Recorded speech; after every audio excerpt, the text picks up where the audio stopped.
Hi అండి. ఈరోజు నేను ఇడ్లీ చేస్తున్నాను. అందుకు 1/2 కేజీ ఇడ్లీ రవ్వ తీసుకొని శుభ్రం చేసుకొని ఉంచుకోవాలి. 1/2 కేజీ ఇడ్లీ రవ్వకి 200 గ్రామ్స్ మినపప్పు తీసుకొని మినిమం 5 గంటలు నానబెట్టి ఉంచుకోవాలి.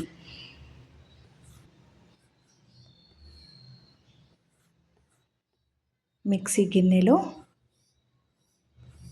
నానబెట్టిన మినపప్పు, అలాగే 1 కప్పు బొరుగులు వేసుకోవాలి.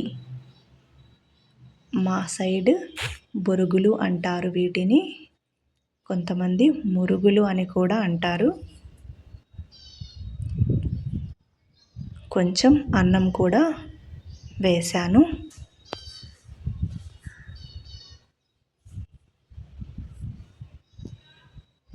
అన్నీ వేసి మెత్తగా గ్రైండ్ చేసుకున్న పిండిని ఇడ్లీ రవ్వలో వేసి బాగా కలుపుకోవాలి. సాల్ట్ సరిపడా వేసి 1/2 స్పూన్ సోడా పొడి వేసి బాగా కలిపి మూత పెట్టి ఉంచాలి. మార్నింగ్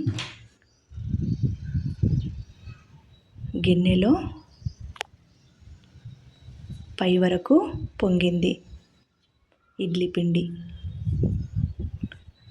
ఇక ఇడ్లీ కోసం పిండి రెడీగా ఉంది. ముందుగా చట్నీ చేసుకోవాలి.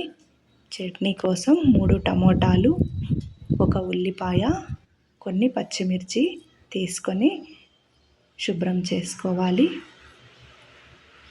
చింతపండు కొంచెం తీసుకొని నానబెట్టుకోవాలి.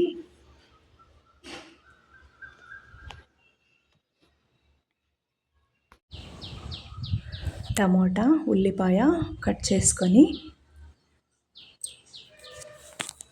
స్టవ్ ఆన్ చేసి పెనం పెట్టి పెనంపై ఉల్లిపాయ, టమోటాలు కట్ చేసినవి, పచ్చిమిర్చి వేసి 1 స్పూన్ ఆయిల్ వేసి ఫ్రై చేసుకోవాలి.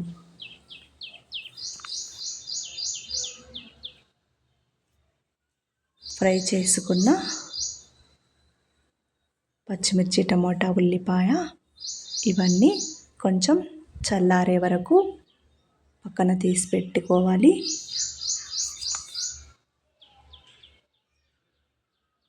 మిక్సీ గిన్నె తీసుకొని పప్పులు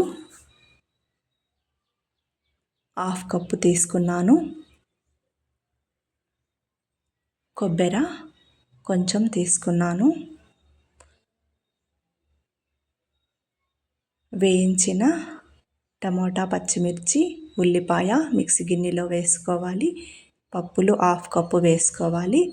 కొబ్బరి కట్ చేసుకొని వేసుకోవాలి. వెల్లుల్లి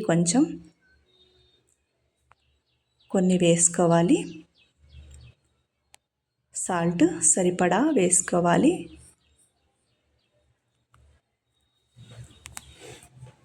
ఒక స్పూన్ సాల్ట్ వేసాను. చింతపండు నానబెట్టి ఉంచాము.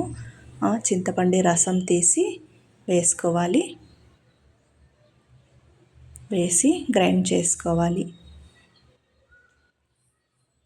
గ్రైండ్ చేసుకున్నాక చట్నీని ఒక గిన్నెలో తీసుకొని పోపు వేసుకోవాలి. అంతేనండి, ఇడ్లీలోకి చట్నీ రెడీ అయింది. ఇక ఇడ్లీ పాత్ర స్టవ్ పై పెట్టి స్టవ్ ఆన్ చేసుకొని అందులో 1 గ్లాస్ వాటర్ వేసుకోవాలి.